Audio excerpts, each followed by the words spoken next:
Évangile de Jésus-Christ selon saint Marc, chapitre 1, versets 40 à 45. En ce temps-là, un lépreux vint auprès de Jésus.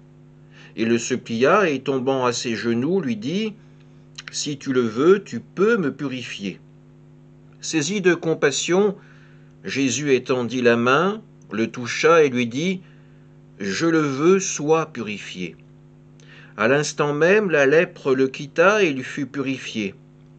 Avec fermeté, Jésus le renvoya aussitôt en lui disant : « Attention, ne dis rien à personne, mais va te montrer au prêtre et donne pour ta purification ce que Moïse a prescrit dans la loi.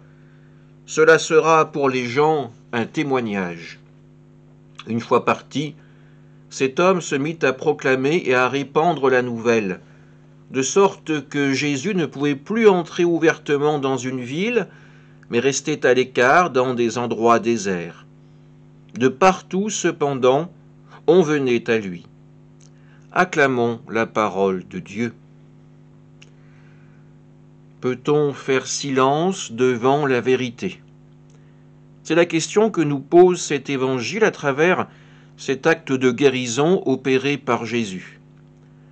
À travers notre lecture des évangiles, nous avons entendu à plusieurs reprises ces scènes de guérison. Des lépreux viennent à la rencontre de Jésus, eux qui sont d'ordinaire bannis hors des villes, hors de tout contact humain, et face à Jésus, eh bien, ils font cette démarche de demander la guérison.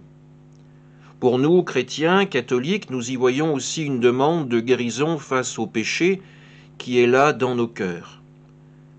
Par le sacrement de la confession, par la miséricorde de Dieu, ce pardon nous est accordé, cette purification nous est donnée, et nous pouvons, comme le lépreux, repartir et annoncer que nous avons pu vivre cette rencontre avec Jésus. Dans cet évangile, Jésus fait cette demande aux lépreux. Ne dis rien à personne, mais va te montrer au prêtre pour respecter la loi de Moïse. Cet homme est reconnaissant envers Jésus.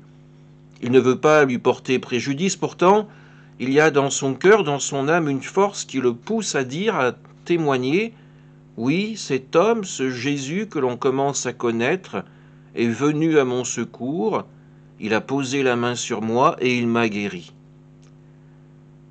Aujourd'hui, aurions-nous encore le courage de faire comme cet homme, d'annoncer dans le monde de 2022 que notre foi a trouvé un écho, une réponse dans le Seigneur, et que nous avons pu en être guéris, et que notre joie est maintenant tellement forte que nous avons ce désir de l'annoncer, de la partager. Posons-nous la question en ce début d'année : quel genre de disciples, de missionnaires voulons-nous être ? Amen.